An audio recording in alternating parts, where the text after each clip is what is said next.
All right, hey everybody, we're carrying on with the life and times of George Washington. And, when the fighting began at the Battle of Monmouth, everything Washington had been waiting for was, suddenly on trial. And this wasn't like going back to Valley Forge where, you're just trying to survive in winter quarters. This was, all about movement that was under fire. And, orders were issued rather quickly as a result, but as a result, execution of those orders, it broke down quickly, and American forces advanced and they stalled. Some units would pull back without clear direction, and the confusion spread faster than the commands did. And so Washington rode forward to find out, what the heck's going on. And what he saw wasn't cowardice, it was actually uncertainty. Officers were interpreting orders differently, and then as a result, coordination was failing, and then they're losing momentum. And so Washington reacts in a rather sharp way, and he's going to demand, clarity of orders. And so he orders the reformation of the line. He forced order back into place under pressure here.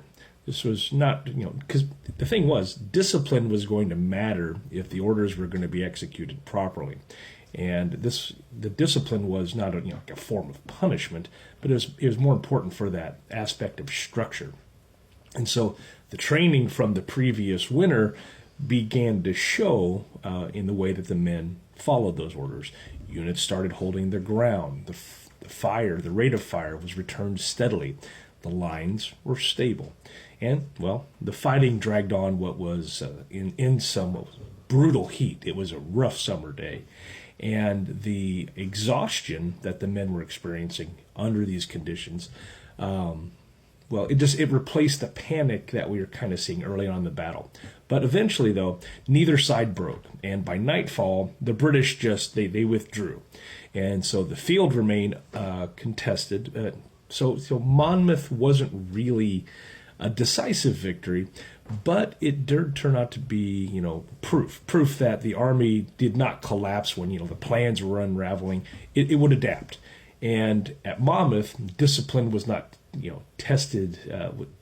Discipline was tested, not in, theory, but it was more the confusion of what was going on, the heat that was taking place, and then some imperfect execution of orders. But it did show that endurance and the training the men had experienced could hold the Continental Army together, even when the control was slipping and there was a degree of certainty that was disappearing in a way.